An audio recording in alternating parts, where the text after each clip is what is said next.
Hello YouTube మిత్రులారా, మీరందరూ ఎలా ఉన్నారు? మీరందరూ బాగున్నారని అనుకుంటున్నాను. నేను కూడా చాలా అంటే చాలా బాగున్నాను.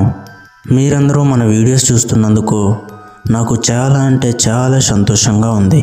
కానీ బాధాకరమైన విషయం ఏమిటి అంటే మీరందరూ వీడియోస్ చూస్తున్నారు కానీ ఎవరూ లైక్ చేయట్లేదు.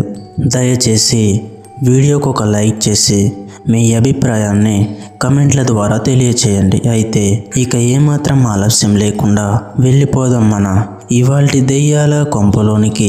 నా యూట్యూబ్ మిత్రులందరికీ ఒక హెచ్చరిక, మీకు దెయ్యాలంటే భయం గనక ఉంటే దయచేసి ఈ వీడియోని చూడకండి. అలా కాకుండా చూసే ధైర్యం ఉన్నవాళ్ళు కమెంట్ సెక్షన్లో నేను చూడగలను అని కమెంట్ చేయండి. అయితే ఇప్పటికే చాలా ఆలస్యమైనట్టుంది. ఇక మన వీడియోలోకి వెళ్ళిపోదాం. రాత్రి 12ంటికి దగ్గరలోని గ్రామం నిశ్శబ్దంగా మారింది. కుక్కలు అరుస్తూ దూరం నుంచి వినిపించాయి. కానీ మిగతా ఇల్లు అంతా నిద్రలో మునిగిపోయింది. వెంకట్ అనే యువకుడు తన ఇంట్లో ఒంటరిగా ఉన్నాడు.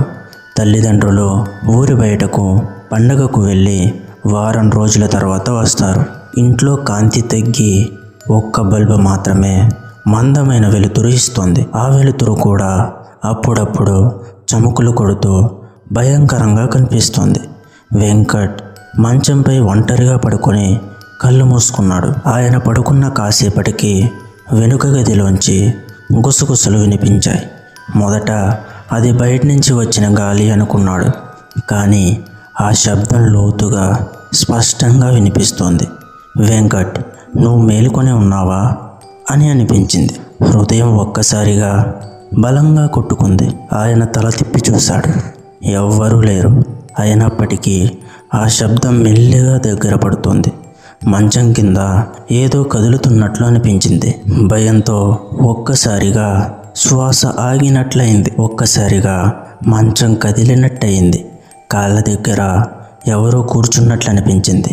చల్లని గాలి గదంతా వ్యాపించింది. ఆయన గుండె లోపల ఒక్కసారిగా పగిలిపోతున్నట్లయింది. ఎవరక్కడ అని గట్టిగా అరిచాడు. కానీ ఎలాంటి సమాధానం రాలేదు. అంతేకాకుండా కాళ్ళపై ఏదో బరువైన ధనం పెరిగింది. ఆయన చేతులు వణుకుతూ దుప్పటిని గట్టిగా పట్టుకున్నాడు. ఆ సమయంలో గదిలోని గడియారం ఒక్కసారిగా ఆగిపోయింది. కప్పు మీద కూర్చున్న గుడ్లగూప గట్టిగా కేక వేసింది. ఆ క్షణం నుండి అన్నీ మరింత భయంకరంగా అనిపించాయి. వెనకటి మంచం మీద కూర్చున్న నీడ నెమ్మదిగా ముందుకు వచ్చేది. కానీ ముఖం మాత్రం కనిపించదు. దుప్పటిని తొలగించే ధైర్యం లేదు. ఆయన చెమటలు కారుతూ శరీరం మొత్తం గడ్డ కట్టినట్టయింది. నువ్వెందుకు నా మంచంపై పడుకున్నావు అనే మృదువైన కానీ గడగడలాడించే శబ్దం వినిపించింది. వెంకట్ రక్తం గడ్డకట్టినట్టయింది. తన మంచంపై ఒంటరిగా ఉన్నాడని అనుకున్నాడు. కానీ ఎవరో తన పక్కనే పడుకున్నట్టుగా అనిపించింది. గుండె మోత అంతగా పెరిగి వినిపిస్తోంది. దుప్పటి క్రింద తను తల దాచుకున్నాడు. కానీ ఆ శబ్దం మరింత దగ్గరగా వచ్చింది. లేచి చూడాలన్నా ధైర్యం చాలట్లేదు. వెనుక నుండి ఆ నీడ తన భుజాన్ని తాకింది. మంచం మీద బరువు పెరిగిపోతూ ఉంది. ఆయన శ్వాస ఆగిపోతున్నంత భయంకరంగా ఉంది. బయట నుంచి గాలి లోపలికి దూసుకొస్తుంది. తలుపులు కిటికీలు మూసి ఉన్నా అవి కదులుతున్నాయి. దుప్పటిని తీసేస్తే భయంకరమైన రూపం కనిపిస్తుందని తెలుసుకున్నాడు. కానీ తీయకపోతే తన ప్రాణం పోతుందని కూడా అనిపించింది. ఒకేసారి కిటికీ తలుపులు విరిగిపోయి పైకి ఎగిరిపోయాయి. చంద్రకాంతి గదిలోకి వచ్చింది. ఆ వెలుతురులో మంచంపై కూర్చున్న ఒక ఆడపిల్ల ఆకారం కనిపించింది. పొడవాటి జుట్టు ముఖమంతా కప్పేసింది. తెల్లటి దుస్తులు వేసుకుని ఉంది ఆమె. ఆమె శరీరం నేలను తాకకుండా తేలియాడుతోంది. వెంకట్ కళ్ళు బిగుసుకుపోయాయి. నువ్వు ఎవరు అని తడబడుతూ అడిగాడు వెంకట్. ఆ ఆడపిల్ల ముఖం నెమ్మదిగా పైకి లేపింది. కళ్ళలో ఎర్రటి కాంతి మెరుస్తోంది. పెదవుల మీద నుంచి రక్తం జారుతుంది. ఈ ఇల్లు నాది, ఈ మంచం నాది, నువ్వెందుకు పడుకున్నావు అంటూ భయంకరంగా నవ్వింది. వెంకట్ గొంతు బిగుసుకుపోయింది. కేక వేయాలని అనుకున్న గొంతులో నుంచి శబ్దం రావట్లేదు. కాళ్ళు కదలడం లేదు. ఆ నీడ అమాంతాన్న ఒకేసారి అతని మీద పడింది. ఎవ్వరూ నా మంచంపై నిద్రపోరని చెప్పాను, విన్నావా అంటూ ఆమె ఉగ్రంగా అరిచింది. గోడలన్నీ కంపించాయి. గదిలోని బల్బ్ ఒక్కసారిగా పగిలిపోయింది. చీకటి చుట్టుముట్టింది. ఒక్కసారిగా గదంతా రక్తం వాసనతో నిండిపోయింది. మంచం కదులుతో గోడలపై గీతలు పడ్డాయి. వెంకట్ కళ్ళు మూసుకున్నాడు. ఇక తాను బయటపడలేనని తెలుసుకున్నాడు. గోడలన్నీ కంపించాయి. గదిలోని బల్బ్ ఒక్కసారిగా పగిలిపోయింది. చీకటి చుట్టుముట్టింది. ఒక్కసారిగా గదంతా రక్తం వాసనతో నిండిపోయింది. మంచం కదులుతో గోడలపై గీతలు పడ్డాయి. వెంకట్ కళ్ళు మూసుకున్నాడు. ఇక తాను బయటపడలేనని తెలుసుకున్నాడు. ఒక క్షణంలో ఆ నీడ అతని ముఖానికి దగ్గరగా వచ్చింది. చెవి పక్కన గట్టిగా గుసగుసలాడింది. నువ్వు తప్పించుకోలేవు అని చెప్పింది. వెంటనే గదంతా గట్టిగా నవ్వుతో నిండిపోయింది. అది మానవ నవ్వు కాదు, ఒక రాక్షసి నవ్వు.